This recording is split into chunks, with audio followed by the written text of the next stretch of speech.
Пътували в автобуса. Посещава оцелелите от тях в Пирогов. За другите информация няма.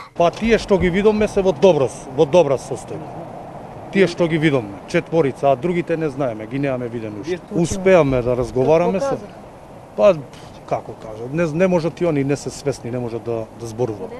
Премиерите на Северна Македонија и Българија посетиха заедно пострадалите в инцидента. Кога настанува пламенот и несреќата на задните делови од автобусот, на задните седишта, успеале да го скршат прозорецот и да се спасат овие 7 луѓе. Веќе членови на семејството од Скопје се дојдени тука на тие членови на тие наши сограѓани кои што се овде во болницата.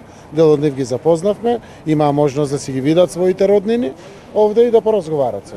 Има повеќе членови на едно семејство и од тоа семејство најмладиот член е девојка на 16 години, а сите други се постари околу 40-50 годишна возраст. Ние ги посетивме сите 7 повредени пациенти тука во болницата и сите се во стабилна здравствена состојба, односно никој не е во живото загрозувачка состојба. Станува збор за полесни повреди, контузии и секотини кои што се одлично третирани, санирани од нашите колеги. 7 пострадали са без опасност за живота и са в стабилно състояние. Предстоят обработка на раните, покриване на някои изгаряния, които са сравнително леки. Може да се наложи някои оперативни интервенции от травматолозите, които също са леки. Очаква се в следващите дни ранените да бъдат транспортирани към Северна Македония.